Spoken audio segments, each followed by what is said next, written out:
بسم الله الرحمن الرحيم. اهلا بيكم. النهارده هنتكلم عن كبسوله الامعاء. ناس كتير بتسالنا هي ايه كبسوله الامعاء، وهل هي تغني عن المنظار ولا لا.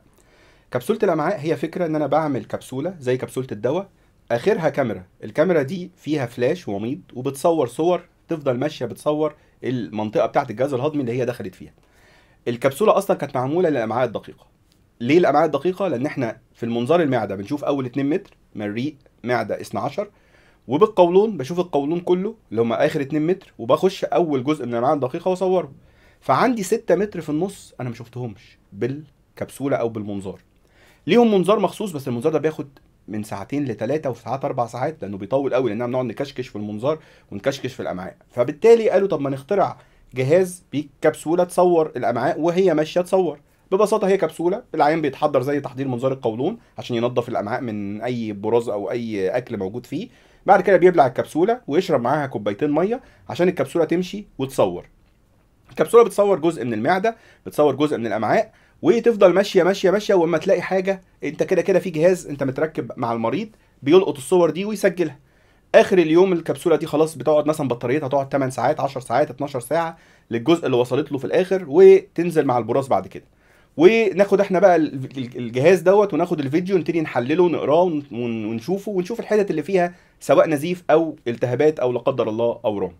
طيب الكبسوله دي طب ما نيجي نعملها في كل حاجه، في القولون وفي الامعاء. للاسف هي دقتها بتبقى قليله، لان هي بتبقى ماشيه حسب الاتجاه. يعني ممكن يبقى في ورم في الحته دي، المفروض احنا بنقف عليه بالمنظار وناخد صور ليه كويسه وناخد بعينه. الكبسوله ما بتعملش الكلام ده. فالكبسوله حاجه بتساعد، لكن هي مش الحل النهائي. مشكلتها كمان انها غاليه، لان الجهاز نفسه غالي، جهاز بيصور وبيترمي بعد كده بيبوظ. فانت تخيل كانك اشتريت كاميرا وبترميها بعد كده في البراز. فعشان كده الكبسوله هو جهاز بيساعدنا في تشخيص الامعاء الدقيقه، مهم جدا.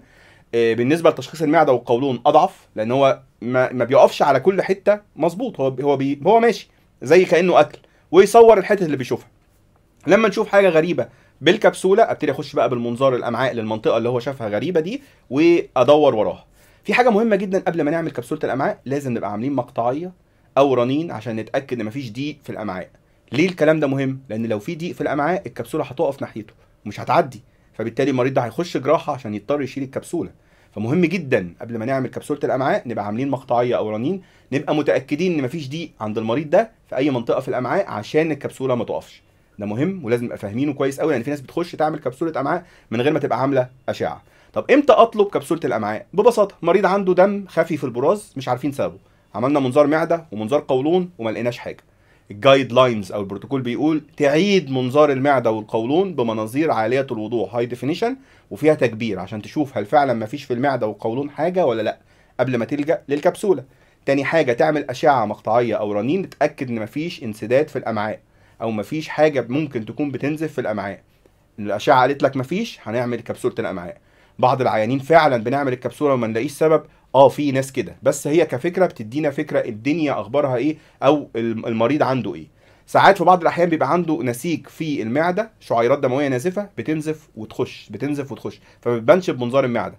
فعشان كده المريض ده لو عملت له كبسوله ما لقيتش عنده حاجه، اخش بمنظار المعده بعد نوبه النزيف على طول، لو هو بعد الشر رجع دم او برازه اسود. اتمنى ان الفيديو النهارده يكون شرح يعني ايه كبسوله الامعاء، وببساطه كده امتى اعملها وامتى افكر فيها.